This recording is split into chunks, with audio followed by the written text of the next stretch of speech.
BJP రాష్ట్ర కార్యవర్గ సభ్యులు మాజీ జడ్పీటీసీ సభ్యులు కొయ్యల ఏ మాజీ మాట్లాడుతూ దేశంలో ఎన్నికల వ్యయం 4.30 లక్షల కోట్లు అవుతున్నదని, ప్రతిసారి ఎన్నికలు జరిగితే ప్రజాధనం వృధా అవుతుందని తెలిపారు. ప్రజలకు సంక్షేమ పథకాలు అందకుండా నష్టపోతున్నారని తెలిపారు.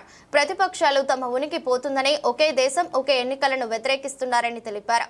ప్రజలు ఈ అంశాలన్నింటినీ గమనించి వారికి బుద్ధి చెప్పి నరేంద్ర మోదీ నాయకత్వాన్ని బలపరచాలని అన్నారు. కార్యక్రమంలో బీజేపీ మండల అధ్యక్షులు రామయ్య యాదవ్, కొంక సత్యనారాయణ, జిల్లా కార్యదర్శి గోవర్ధన్, సీనియర్ నాయకులు కేశవరెడ్డి, అజ్మీరా శ్రీనివాస, జిల్లా కౌన్సిల్ సభ్యులు శ్రావణ్ కుమార్, కన్నెపల్లి మాజీ సర్పంచ్ పుల్లూరి రాజయ్య తదితరులు పాల్గొన్నారు.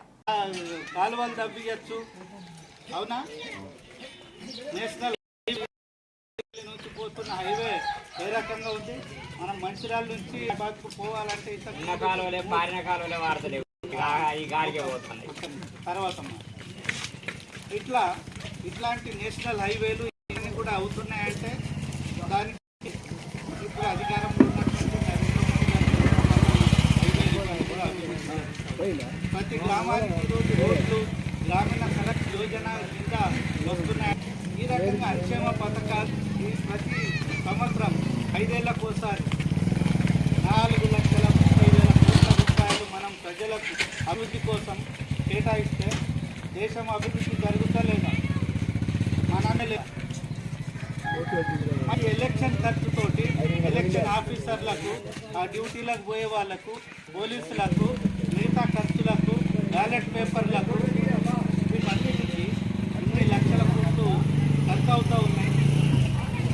మరి దీనివల్ల మనకే నష్టం జరుగుతుంది కదా. ఇది ఒక నష్టం.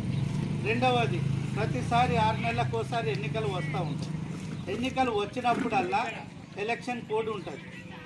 ఎలక్షన్ వచ్చిందంటే చాలు అధికారులు పనుల్లో ఉండరు, ఆఫీసులలో ఉంటారా? మనం ఏదైనా గురించి కులం సర్టిఫికేటు, ఆదాయం సర్టిఫికేటు, లేకుంటే భూమి పట్టా గురించో ఆఫీసు, లేకుంటే ఎంపీడీఓ ఆఫీస్కు ఎక్కడికన్నా పోతే సార్ లేరు, ఈరోజు ఎంఆర్ఓ లేరు, ఎంపీడీఓ లేడు, మా గిరిజావారు లేరు, పట్వారు లేరు, ఎలక్షన్ డ్యూటీలో ఊర్లలో తిరుగుతున్నారని చెప్తా ఉన్నారు. అవునా కాదా? మరి మనకు